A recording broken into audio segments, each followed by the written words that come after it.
Assalamualaikum class. Today we are going to discuss the partial derivative. We already know that derivative mean rate of change. सही? Okay. First of all, अगर हम derivative की type discuss करें तो there are two types of derivative.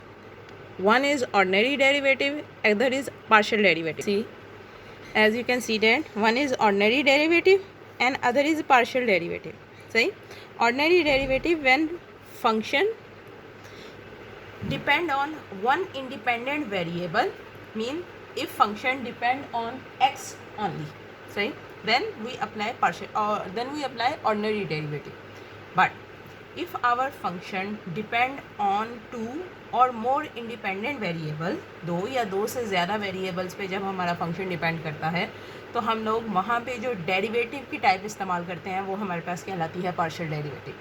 ठीक, तो हमारे पास basically derivative खुद क्या है, रेट ऑफ चेंज.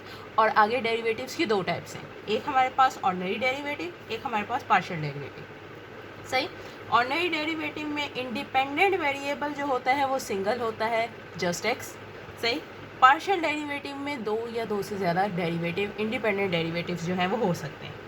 ठीक. अगली चीज़ जो डिफरेंस आ जाता है दोनों टाइप्स में वो है नोटेशन का. यहाँ पे ऑर्डिनरी डेरिवेटिव में जब हम डिफरेंशिएट या डेरिवेटिव के लिए जो डी इस्तेमाल करते हैं वो सादा सिंपल स्मॉल डी होता है, D F of X with respect to D X. ठीक.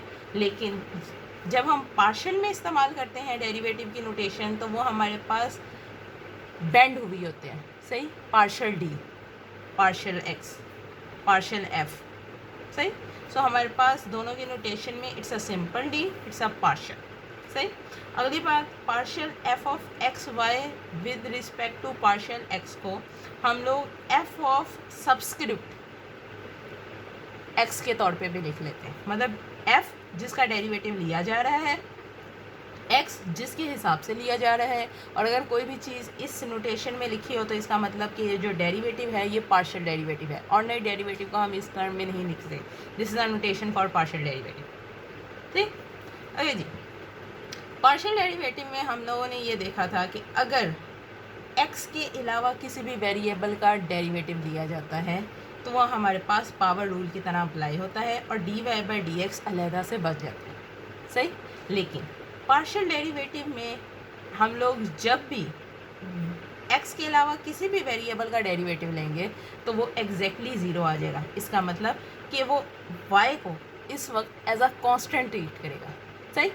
अब पार्शियल और ऑर्डिनरी डेरिवेटिव में अगर बेसिक डिफरेंस देखना जाए, अगर किसी भी चीज़ में चेंज आ रहा है और उसकी सिर्फ एक वजह है उस चेंज आने की, तब वहाँ पे हम लोग उस चेंज के लिए ऑर्डिनरी डेरिवेटिव लगाते हैं. लेकिन अगर किसी भी फैक्टर में, फंक्शन में चेंज आने की एक या एक चेंज आने की दो या दो से ज़्यादा वजूहात हों सो वहाँ पे हम लोग पार्शियल डेरिवेटिव लगाते हैं. ठीक.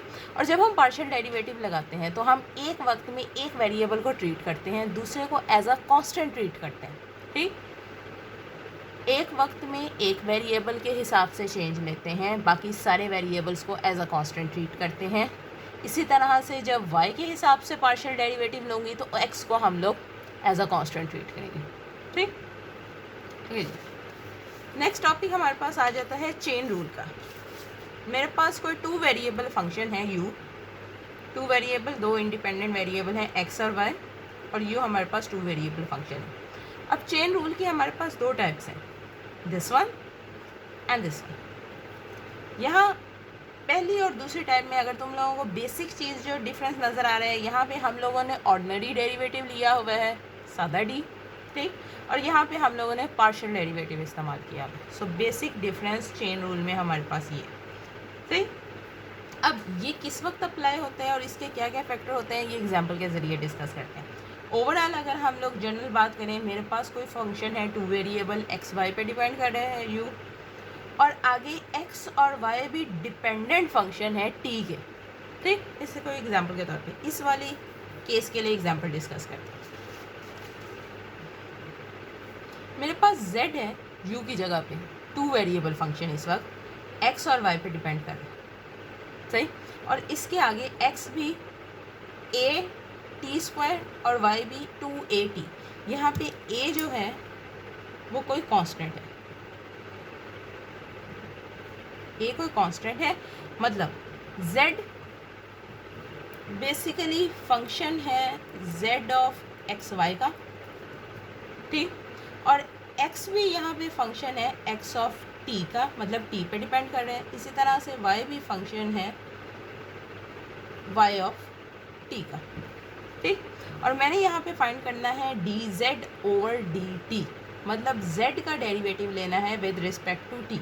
अब अगर मैं यहाँ पे बगैर नीचे वाली इस दो इक्वेशन को इस्तेमाल किए z का डेरिवेटिव लेती हूँ t के हिसाब से, तो यहाँ पे t कहीं पे भी इस्तेमाल नहीं होगा, सही। तो इसका मतलब ऑर्डिनरी डेरिवेटिव या पार्शियल डेरिवेटिव यहाँ पे एज सच मुमकिन नहीं है, क्योंकि d का अमल दखल इक्वेशन में नहीं है, सही। सो इसके लिए मुझे नीचे वाली दो इक्वेशंस को डेफिनेटली इस्तेमाल करना होगा, और उन दोनों को इस्तेमाल करने का मतलब है कि मैंने यहाँ पे चेन रूल लगाना है, सही। ये जो चेन रूल की हमारी पास फर्स्ट टाइप थी, ये उसकी इक्वेशन लिखी हुई, ठीक, ओके जी। अब इस चेन रूल में जो जो वैल्यूज़ इस्तेमाल हो रही हैं, चेन रूल में हमारे पास partial z over partial x, उसको हमने अलहदा से कैलकुलेट कर लिया, मतलब z की जो वैल्यूज़ थी उसके ऊपर रखा और उसका डेरिवेटिव लिया विद रिस्पेक्ट टू x के। अब क्योंकि यहाँ मैं पार्शियल डेरिवेटिव ले रही हूँ और पार्शियल के हिसाब से x के हिसाब से y जो है वो कांस्टेंट है, तो वो डेरिवेटिव में से बाहर आ गया, वाई स्क्वायर, x का डेरिवेटिव विद रिस्पेक्ट एग्जैक्टली 1 के बराबर आ गया। सिंपली x यहाँ पे अगेन y बाहर आ गया, x स्क्वायर का डेरिवेटिव 2x, ठीक, ये मेरे पास partial z over partial x की वैल्यू आ गई। सिमिलरली दूसरी value partial z over partial y, अब वही चीज़ z का डेरिवेटिव लेना है मैंने with respect to y, sorry for correction, sorry, partial का डेरिवेटिव लेना है मैंने विद रिस्पेक्ट टू y। अब अगर मैं y के हिसाब से ले रही हूँ तो x कांस्टेंट है, डेरिवेटिव में से बाहर आ जाएगा, इसका हमारे पास वैल्यू आ गई 2y। Again X square constant है, डेरिवेटिव में से बाहर आ गया, dy by D Y is basically equal to 1, सही। हमारे पास ये दो इक्वेशन आ गए, ये इस वाली वैल्यू और इस वाली की वैल्यू आ गई। अब बाकी दो जो रिमेनिंग पोर्शन है उन दोनों को देखें, सही। यहाँ पे एक चीज़, ये पार्शियल डेरिवेटिव था, ये ऑर्डिनरी डेरिवेटिव है, सही। यहाँ पे पार्शियल डेरिवेटिव इसलिए इस्तेमाल किया था कि z जो था वो 2 वेरिएबल फंक्शन था, मल्टी वेरिएबल का केस आ रहा था, लेकिन यहाँ पे ऑर्डिनरी डेरिवेटिव हम लोग इसलिए इस्तेमाल कर रहे हैं क्योंकि x जो है वो सिंगल वेरिएबल फंक्शन है, और अभी हम लोगों ने डिस्कस किया था कि जब भी फंक्शन सिंगल वेरिएबल होगा वहाँ ऑर्डिनरी डेरिवेटिव लगेगा, अगर दो या दो से ज़्यादा मतलब मल्टी वेरिएबल होगा तो वहाँ पे पार्शियल डेरिवेटिव लगेगा, सही। सो ये नोटेशन इसलिए दोनों में चेंज है। अगले अब ये दो टर्म्स आ गई थी, रिमेनिंग 2 लेनी है हम लोगों के पास, dx ओवर dt लेना है। x की वैल्यू हम लोगों को क्वेश्चन में दी हुई थी at स्क्वायर, हम लोगों ने वैल्यू पुट की, t के हिसाब से डेरिवेटिव लेना है, a कांस्टेंट है, डेरिवेटिव में से बाहर निकल आएगा 2at, और सिमिलरली y की value with respect to t, ठीक। अब जो फार्मूले में चेन रूल में हम लोगों को 4 मुख्तलिफ वैल्यूज़ चाहिए थी, 1 2 3 4 चारों निकल आई हुई हैं, हम सारी वैल्यूज़ को इक्वेशन नंबर 1 में पुट करने लगे। Partial x by partial z by partial x, partial x by partial t, partial z by partial y, dy by dt, सही। चारों वैल्यूज़ पुट कर दी हैं, जस्ट सिंप्लीफिकेशन, और हमारे पास यहाँ तक वैल्यू आ गई, ठीक। अब अगर हम लोग क्वेश्चन देखें तो हम लोगों ने z की डेरिवेटिव लेना था विद रिस्पेक्ट टू t, लेकिन यहाँ पे मुझे x और y नज़र आ रहे हैं, जबकि मेरे पास x और y की क्वेश्चन में वैल्यू दी हुई है,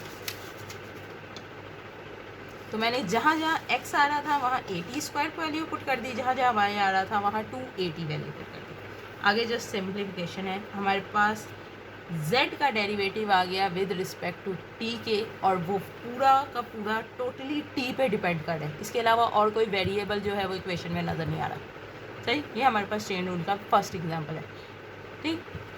चेन रूल्स, अब हम लोगों ने यहाँ पे चेन रूल जब डिस्कस किया था वहाँ सेकंड टाइप भी थी हमारे पास, इस टाइप के लिए हमारे पास एग्जांपल जो है उसको डिस्कस करते हैं। अगेन मेरे पास u कोई फंक्शन है जो कि x और y पे डिपेंड करता है, मतलब यहाँ पे u is basically a function of x और y, ठीक। इसी तरह से x की आगे वैल्यू दी हुई है जिस तरह से पिछली दफ़ा दी हुई थी, बस लास्ट टाइम और इसमें डिफरेंस ये है कि वहाँ पे x जो था वो सिर्फ और सिर्फ t पे डिपेंड कर रहा था, यहाँ पे x जो है वो r और s अगेन मल्टी वेरिएबल है, सही, दो वेरिएबल्स पे डिपेंड कर रहे हैं। इसी तरह से y भी हमारे पास डिपेंड कर रहा है r और s पे, ठीक। अगली चीज़ उन लोगों ने मुझे कही हुई है कि मैंने पार्शियल डेरिवेटिव लेना है u का विद रिस्पेक्ट टू r एक दफ़ा और एक दफ़ा विद रिस्पेक्ट टू s, ठीक। अब u एक्स वाई पे और एक्स वाई आगे आर एस पे डिपेंड करते हैं, हर तरफ मल्टी वेरिएबल फंक्शन अप्लाई हुआ है, इसलिए जो डेरिवेटिव इस्तेमाल होंगे वो पार्शियल डेरिवेटिव होंगे, ठीक। अरे जी, पार्शियल डेरिवेटिव में और ऑर्डिनरी डेरिवेटिव में जो लास्ट टाइम जो बेसिक डिफरेंस हमारे पास चेन रूल के दोनों मेथड्स में जो यहाँ पे बेसिक डिफरेंस था वो ये था, यहाँ पे ऑर्डिनरी डेरिवेटिव लिखा हुआ था, यहाँ पार्शियल लगा हुआ था, इस तरह से यहाँ ऑर्डिनरी लगा हुआ था और यहाँ पार्शियल डेरिवेटिव लगा हुआ था। ये अब तुम लोगों को क्लियर हो जाना चाहिए कि ये क्यों है, क्योंकि इसमें x सिंगल वेरिएबल डिपेंडेंट था इसलिए ऑर्डिनरी था, यहाँ पे x मल्टी वेरिएबल है, r और s दोनों पे डिपेंड कर रहा है इसलिए यहाँ पे पार्शियल लगा है, ठीक। उसी तरह से हमारे पास चार वैल्यूज़ हैं, तुम लोग अलहदा से वैल्यू कैलकुलेट करके इक्वेशन में पुट कर दो या इक्वेशन में वैल्यूज़ रख के कैलकुलेट कर लो, इट डजेंट मैटर, सही। सो मैंने एक दफ़ा u की वैल्यू लगा दी है, x की लगा दी है, y की लगा दी, सही। अगेन डेरिवेटिव पार्शियल डेरिवेटिव है विद रिस्पेक्ट टू x, क्योंकि x के हिसाब से पार्शियल डेरिवेटिव ले रही हूँ, x का x के हिसाब से 1, y स्क्वायर x के लिए y जो है वो कांस्टेंट है और कांस्टेंट का डेरिवेटिव जो होता है वो एग्जैक्टली 0 के बराबर आता है। सो हमारे पास ये इक्वेशन आ गई सिंपली सारी तरफ। अगेन अगर इसका देखें 2r minus 3s plus 4, derivative किसके हिसाब से लेना है, r के हिसाब से, तो s और 4 सारे कांस्टेंट हैं, उनकी वैल्यू 0 आ जाएंगी हमारे पास, जस्ट 2 बचेगा, ठीक।